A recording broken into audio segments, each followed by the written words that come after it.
وما ارسلنا من رسول الا لیطاع باذن اللہ صدق اللہ العظیم۔ اللہ تعالیٰ نے انسانوں کی رشد و ہدایت کے لیے آسمان سے وحی اور اپنی شریعت کا نزول فرمایا۔ کائنات میں زندگی بسر کرنے والے لوگوں کی ہدایت کے لیے اللہ نے 1,00,000 اور کم و بیش 24,000 نبی اور رسول بھیجے۔ وحی آئی، نبی اور رسول تشریف لائے، کس کام کے لیے، مقصد کیا ہے؟ نبی اور رسول آنے کا اور اللہ کی وحی بھیجنے کا مقصد یہ ہے، وما ارسلنا من رسول الا لیطاع باذن اللہ۔ اللہ نے قرآن میں فرمایا کہ ہم نے جو بھی رسول دنیا میں بھیجا ہے صرف اس لیے کہ اللہ کے حکم سے اس کی پیروی کی جائے۔ نبی آتے ہیں اس مقصد کے لیے کہ بندہ نبیوں سے رہنمائی لے کے اپنی زندگی بسر کرے۔ وحی آتی ہے تاکہ بندہ اللہ کی وحی کے تابع ہو کے زندگی گزارے۔ نبی کے آنے کے بعد، نبی کا حکم سن اور سمجھ لینے کے بعد اپنی عقل استعمال کرنے کی شریعت نے اجازت نہیں دی۔ نبی کا حکم سننے اور سمجھنے کے بعد باپ دادا کی پیروی کرنے کا حکم ختم ہو جاتا ہے۔ نبی کا حکم سننے اور سمجھ لینے کے بعد کسی مفتی اور کسی امام کا قول اور فتویٰ نہیں چلتا۔ وما ارسلنا من رسول الا لیطاع باذن اللہ۔ ہم نے جو بھی رسول کائنات میں بھیجا ہے اس لیے تاکہ کائنات کے لوگ اس نبی کی پیروی اور فرما برداری کریں۔ اور نبی کی فرما برداری کتنی بڑی چیز ہے۔ صحیح بخاری کی حدیث، میرے اور آپ کے محبوب پیغمبر سید کائنات جناب محمد الرسول اللہ صلی اللہ علیہ وسلم نے صحیح بخاری کی حدیث میں نبی کی پیروی کرنے کی فضیلت اور اس بات کی اہمیت بیان فرمائی۔ آپ کی زبان سے نکلنے والے الفاظ، کل امتی یدخلون الجنۃ الا من ابا۔ قالوا یا رسول اللہ صلی اللہ علیہ وآلہ وسلم من ابا؟ قال من اطاعنی دخل الجنہ ومن عصانی فقد ابا۔ اللہ کے پیغمبر علیہ الصلاۃ والسلام نے فرمایا، ساری امت جنت میں داخل ہوگی، صرف وہ بندہ جنت میں داخل نہیں ہوگا جو خود جنت میں جانے سے انکار کر دے۔ صحابہ بڑے حیران ہوئے، اے اللہ کے پیغمبر، بھلا کون ایسا بندہ ہو سکتا ہے جو خود جنت میں جانے سے انکار کرے؟ آپ نے چھوٹی سی بات ارشاد فرمائی، اس بات کے اندر میرے نبی نے جنت میں داخل ہونے کی شرط بیان کر دی۔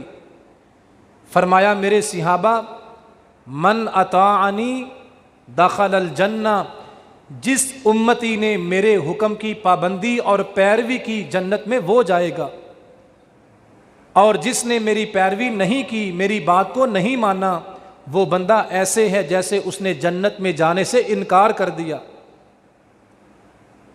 ساری امت کے لیے جنت ہے، لیکن اس بندے کے لیے جنت کا وعدہ نہیں جو نبی کی بات کو سن لینے اور سمجھ لینے کے بعد بھی عمل نہیں کرتا۔ جنت میں داخل ہونے کے لیے شرط ہے اللہ کے پیغمبر علیہ السلام کی پیروی اور آپ کے حکم پہ عمل کرنا۔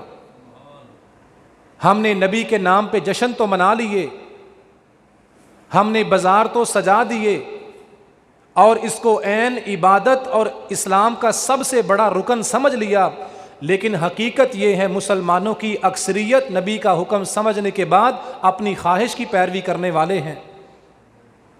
حکم سن لیتے ہیں، سمجھ لیتے ہیں، حدیث سن لی، سمجھ لی، کہیں بیوی رکاوٹ بن گئی، کہیں رسم و رواج رکاوٹ بن گئے، کبھی اپنی خواہش اور اپنی عقل رکاوٹ بن گئی، اور کبھی نبی کی حدیث کے مقابلے میں امام کی تقلید رکاوٹ بن گئی۔ ٹھیک ہے، حدیث صحیح ہے، بخاری میں ہے، مسلم میں ہے، حدیث موجود ہے، لیکن چنانچہ لہٰذا ہم نے امام کا کلمہ پڑھا ہے۔ کتنی ایسی حدیثیں ہیں عبادات کے معاملے میں حدیث صحیح ہے، بخاری میں ہے، مسلم میں ہے، سنتے ہیں، سمجھتے ہیں، عمل کرنے کے لیے تیار نہیں۔ نبی کی بات کے مقابلے میں امام کے قول کو برابر ٹھہرا دیا، ہم نے نبی کو چھوڑ دیا، امام کو رکھ لیا۔ نبی سے محبت کسی ایک دن جھنڈیاں لگانے یا جشن منانے کا نام نہیں ہے۔ نبی کی بات اور نبی کی پیروی اس چیز کا نام ہے کہ جو صحابہ نے کر کے دکھایا، قالوا سمعنا واطعنا۔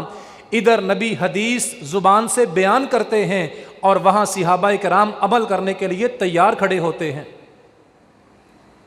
اللہ کے پیغمبر پہ وحی نازل ہوتی ہے، رات کا اندھیرا اور تاریکی ہے، حکم آیا اے ہمارے نبی اپنی بیویوں سے، اپنی بیٹیوں سے کہہ دیں آج کے بعد پردے کا حکم آ گیا، اب گھر سے باہر نکلنا ہے پردہ کر کے، نقاب کر کے۔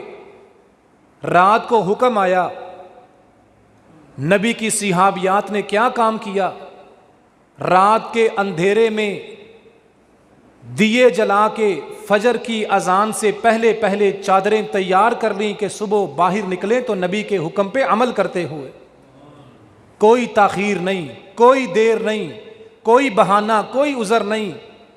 اور نبی کے صحابہ نے کس طرح عمل کیا؟ آپ جانتے ہیں شروع میں شراب حرام نہیں تھی، لوگ شراب پیتے تھے، بیچتے تھے، خرید و فروخت کرتے تھے، منع نہیں تھا۔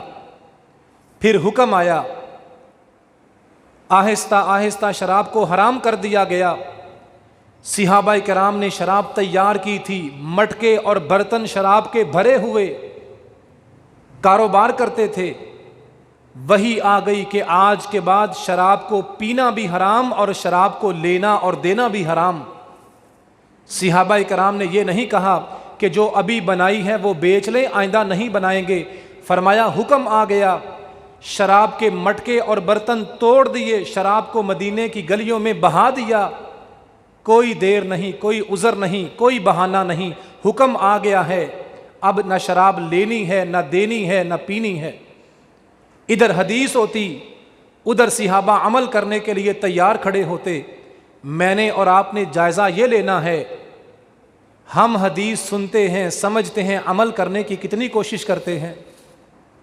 کوشش کریں جو حدیث سن لیں کوئی عذر نہ ہو، کوئی بہانہ نہ ہو، کوئی دیر نہ ہو، اور توفیق مانگیں اللہ ہمیں حدیث کا علم بھی عطا فرمائے اور عمل کرنے کی توفیق بھی عطا فرمائے۔ اللہ ہمیں حدیث پہ عمل کرنے کے لیے دلوں کو نرم کر دے، اور اللہ ہمیں حدیث کے سامنے جھکنے والا اور عمل کرنے والا بنا دے۔ صرف زبانی مسلمان نہیں، اللہ ہمیں عمل کے پکے اور سچے مسلمان بنا دے، وہ مسلمان جن کی زندگی حدیث کی پیروی کرتے ہوئے گزرے۔ اللہ ہمیں قرآن و حدیث کو سمجھ کر صحیح معنوں میں عمل کرنے کی توفیق عطا فرمائے۔